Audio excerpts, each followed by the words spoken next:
The Miraculous Journey of Edward Tulane, Chapter 8.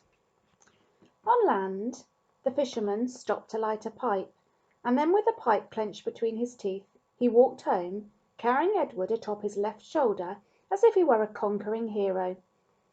The fisherman balanced him there, placing a calloused hand at Edward's back. He talked to him in a soft, low voice as they walked. "You'll like Nellie, you will," said the old man. "She's had her sadness, but she's an all right girl." Edward looked at the small town blanketed in dusk, a jumble of buildings huddled together, the ocean stretching out in front of it all, and he thought that he would like anything and anybody that was not at the bottom of the sea. "Hello, Lawrence," called a woman from the front of the shop. "What have you got?" "Fresh catch," said the fisherman. "Fresh rabbit from the sea." He lifted his cap to the lady and kept walking. "There you are now," said the fisherman. He took the pipe out of his mouth and pointed with the stem of it at a star in the purpling sky. "There's your North Star, right there. Don't never have to be lost when you know where that fellow is." Edward considered the brightness of the small star. "Do they all have names?" he wondered. "Listen at me," said the fisherman. "Talking to a toy. Oh, well, here we are then." And with Edward still on his shoulder, the fisherman walked up a stone-lined path and into a little green house. "Look here, Nellie," he said. "I've brought you something from the sea." "I don't want nothing from the sea," came a voice. "Ah, now, don't be like that, Nell. Come and see then." An old woman stepped out of the kitchen, wiping her hands on an apron. When she saw Edward, she dropped the apron and clapped her hands together and said, "Oh, Lawrence, you've brung me a rabbit." "Direct from the sea," said Lawrence. He took Edward off his shoulder and stood him up on the floor and held out his hands and made him take a deep bow in the direction of Nellie. "Oh," said Nellie, "here." She clapped her hands together again and Lawrence passed Edward to her. Nellie held the rabbit out in front of her and looked him over from tip to toe. She smiled. "Have you ever seen in your life anything quite so fine?" she said. Edward felt immediately that Nellie was a very discerning woman. "She's beautiful," breathed Nellie. For a moment Edward was confused. Was there some other object of beauty in the room? "What will I call her?" "Susanna," said Lawrence. "Just right," said Nellie. "Susanna."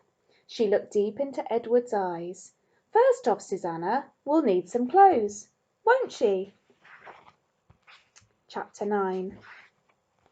And so Edward Tulane became Susanna. Nellie sewed several outfits for him. A pink dress with ruffles for special occasions, a simple shift fashioned out of a flower-covered cloth for everyday use, and a long white gown made of cotton for Edward to sleep in. In addition, she remade his ears, stripping them of the few pieces of fur that remained and designing him a new pair. "Oh," she told him when she was done, "you look lovely." He was horrified at first. He was, after all, a boy rabbit. He did not want to be dressed as a girl, and the outfits, even the special occasion dress, were so simple, so plain. They lacked the elegance and artistry of his real clothes.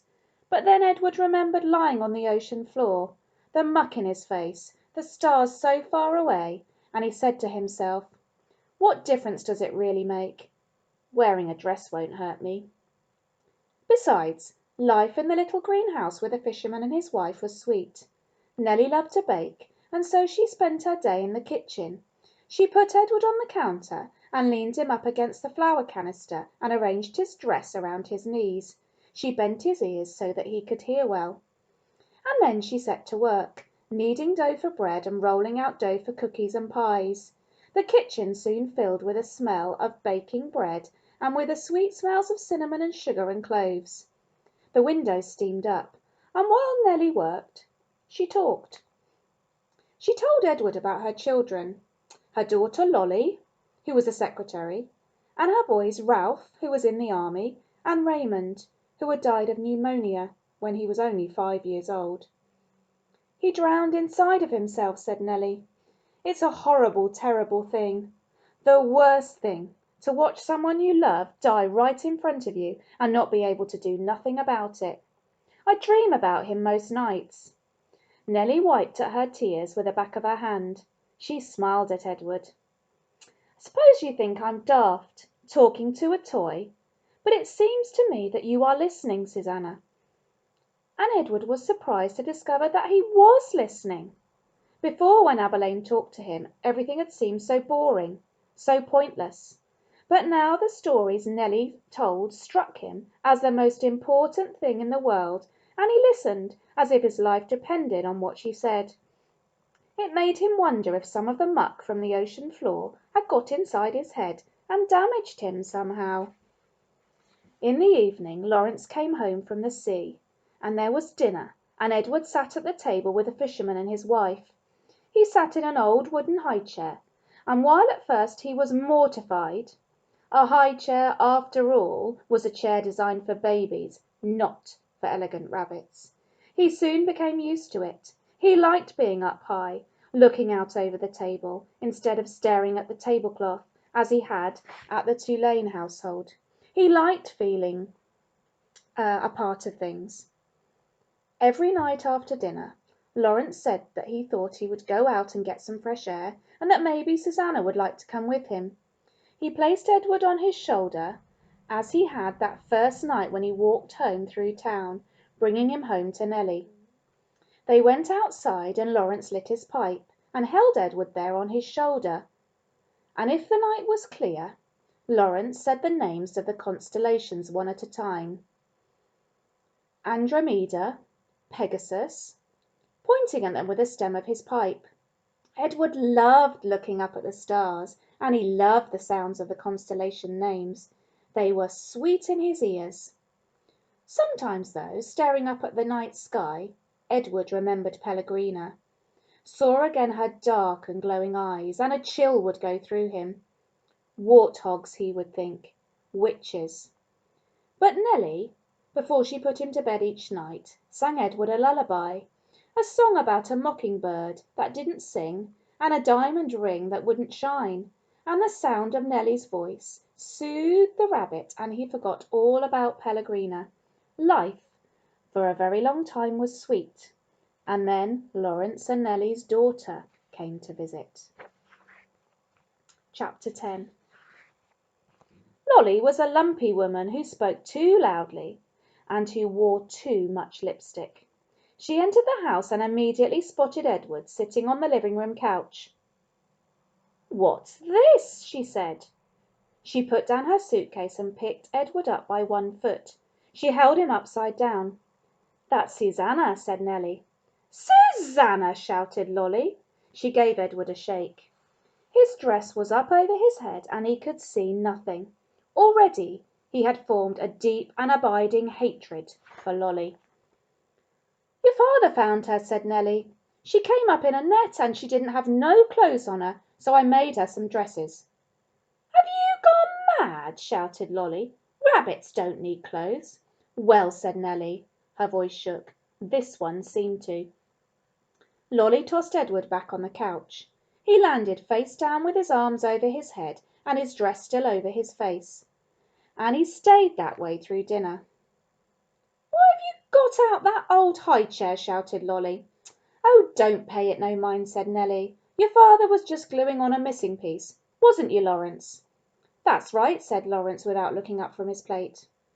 Of course, after dinner, Edward did not go outside and stand beneath the stars to have a smoke with Lawrence, and Nellie, for the first time since Edward had been with her, did not sing him a lullaby. In fact, Edward was ignored and forgotten about until the next morning, when Lolly picked him up again and pulled his dress down away from his face and stared him in the eye. "Got the folks bewitched, don't you?" said Lolly. "I heard the talk in town that they've been treating you like a rabbit child." Edward stared back at Lolly. Her lipstick was a bright and bloody red. He felt a cold breeze blow through the room. Was a door open somewhere? "Well, you don't fool me," she said. She gave him a shake. "We'll be taking a trip together, you and me." Holding Edward by the ears, Lolly marched into the kitchen and shoved him face down in the rubbish bin. "Ma!" Lolly shouted. "I'm taking the truck. I'm going to head out and do some errands." "Oh!" came Nelly's voice. "That's wonderful, dear. Good bye, then."